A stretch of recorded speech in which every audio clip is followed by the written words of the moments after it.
Arcadian Vanguard presents the Wrestling News in your daily wrestling newscast for Wednesday, December 27th, 2023. Good morning, I'm Mike Sempervive.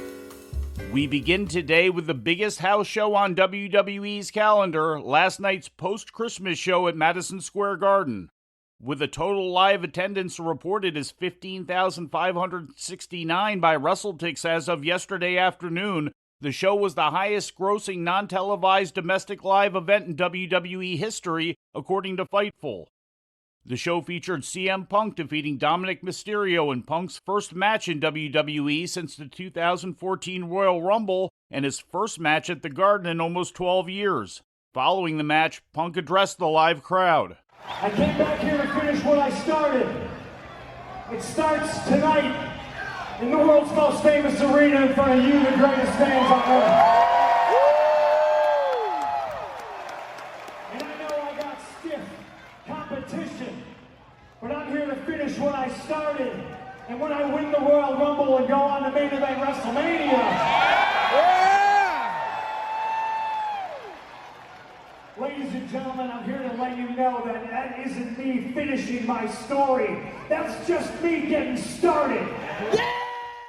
In the main event, Seth Rollins retained the world title against Drew McIntyre, marking his second successful defense at the Garden following his defeat of Finn Balor last July in a SmackDown Dark match.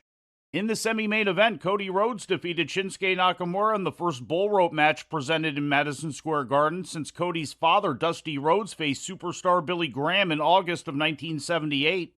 Finn Balor and Damian Priest of Judgment Day successfully defended the undisputed tag team title against Jey Uso and Sami Zayn when Priest pinned Zayn following illegal interference from J.D. McDonough. In other title matches, Rhea Ripley retained the World Women's title over Shayna Baszler and Ivy Nile in a triple threat, and Kaden Carter and Katana Chance made their first successful defense of the WWE Women's Tag Team title with a win over former champs Piper Niven and Chelsea Green.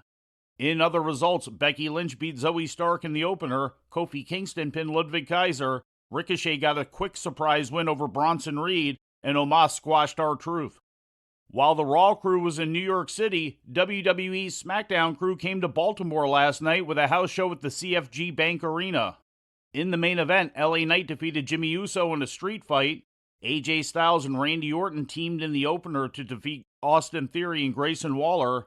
Also on the show, WWE Women's Champion Io Sky teamed with her Damage Control partner Bayley in a losing effort against Bianca Belair and Shotzi. In other results, the Street Profits beat the LWO. Kevin Owens topped Solo Sikoa in a last man standing match. The OC went over Pretty Deadly, and Bobby Lashley defeated Butch. NXT was broadcast last night on USA Network, featuring matches taped December 13th at the WWE Performance Center in Orlando, Florida. In the main event, Eddie Thorpe defeated Dijak in an NXT Underground match when Dijak was unable to continue after taking a DDT through the announce table. In the semifinals of the men's breakout tournament, Obafemi beat Tavion Heights, and Riley Osborne topped Lexus King. Barrow providing that distraction. King took his eye off the ball. Osborne, target acquired. Shooting star press. Cover. Count. Not like this. Osborne is headed to the finals. Femi and Osborne are scheduled to face off in the finals. Noam Dar retained his NXT Heritage Cup against Josh Briggs when Briggs was disqualified for attacking Dar with the spit bucket during the fourth round. No, not like this!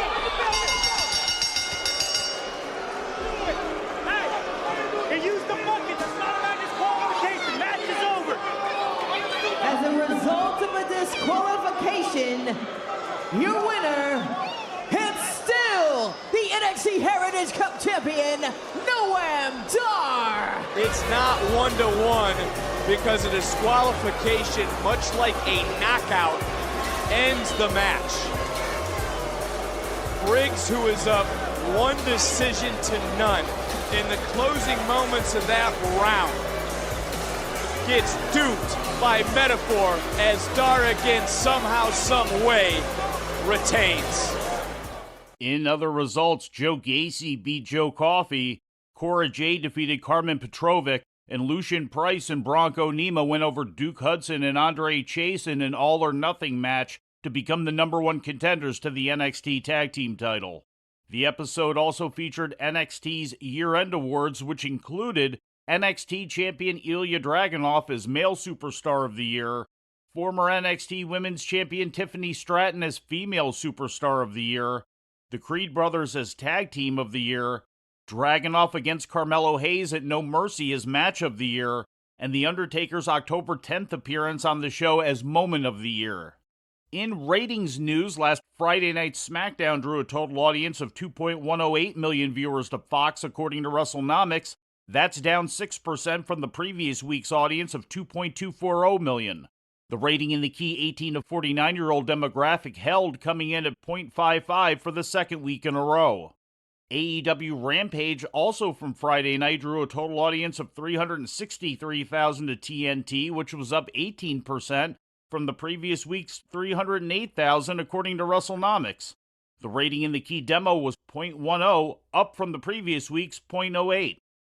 And turning to Japan, newly appointed New Japan Pro Wrestling President Hiroshi Tanahashi outlined some of his objectives during a press conference held Tuesday morning in Japan. Tanahashi declared his intent to sell out the Tokyo Dome, as well as to present more title matches outside the norm, according to the official NJPW English translation. His overall stated goal was to get New Japan attendance back to pre-pandemic levels and beyond. The new president further stated, quote, "Our goal years ago was to first get 500 in smaller towns, then 1,000, then more. If we pack those markets, then a sold-out Tokyo Dome is achievable," end quote. Tanahashi confirmed that he would continue to wrestle and that he would only be in the office when New Japan was in Tokyo, otherwise he would be on the road with the other wrestlers. Tanahashi was named as New Japan president last Saturday, replacing Takami Obari, who had served as president since 2020. And before we leave you today, we'd like to remind you that however you consume your content, you can find the wrestling news 24 hours a day and 7 days a week across social media. On Twitter, follow us at Wrestling News AV. Our Facebook page is also Wrestling News AV. The Wrestling News can also be found on the Arcadian Vanguard YouTube page. And for those who utilize Amazon Echo devices, just tell Alexa to play the Wrestling News podcast. And remember to make sure you add podcast at the end. Once again, for daily updates, breaking news, and more, follow the Wrestling News across social media. And that's the news for today. If anything happens, we will be here to tell you about it. No clickbait, no paywall, just the Wrestling News. The Wrestling News is a division of Arcadian Vanguard, and the Wrestling Newscast is a production of the Arcadian Vanguard Podcast Network.